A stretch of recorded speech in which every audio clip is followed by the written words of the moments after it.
Part of me never wanted to believe the baby was coming. I attributed this ability to live in deep denial to my growing up gay and closeted. It was as if my body housed a vestigial muscle, no longer needed yet remaining toned from decades of hoping that no one noticed I happened to be a flaming homosexual. In any case, I did notice something was amiss at my last rehearsal before taking a leave of absence from the dance company.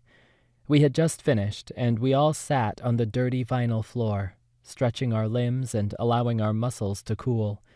I was absolutely glowing, covered in sweat that had turned sticky.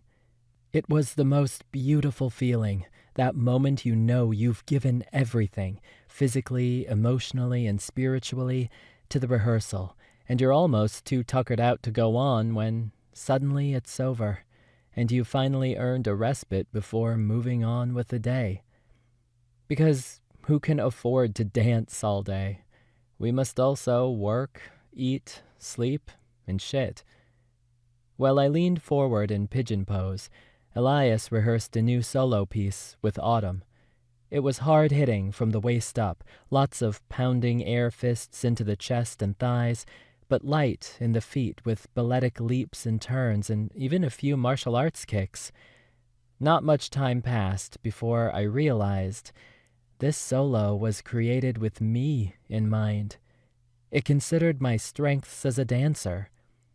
Since I'd abruptly announced my leave only a few weeks earlier, Elias had given it to someone else.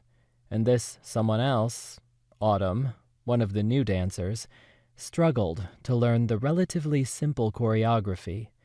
His unibrow furrowed as he muddled through the movements. A curly man bun flopped about from not holding his head appropriately still. My face burned with jealousy. I could have killed this routine, really made it my own. I found myself bargaining, willing to give up a finger or even a hand to stay on for one more season. Then the studio lights dimmed, and the intro to Once in a Lifetime by Talking Heads blasted on the stereo. Elias and Autumn stopped rehearsal and walked toward me with huge grins. One of the teaching assistants appeared with a pink frosted cake that spelled out, "It's a girl," in bubble letters.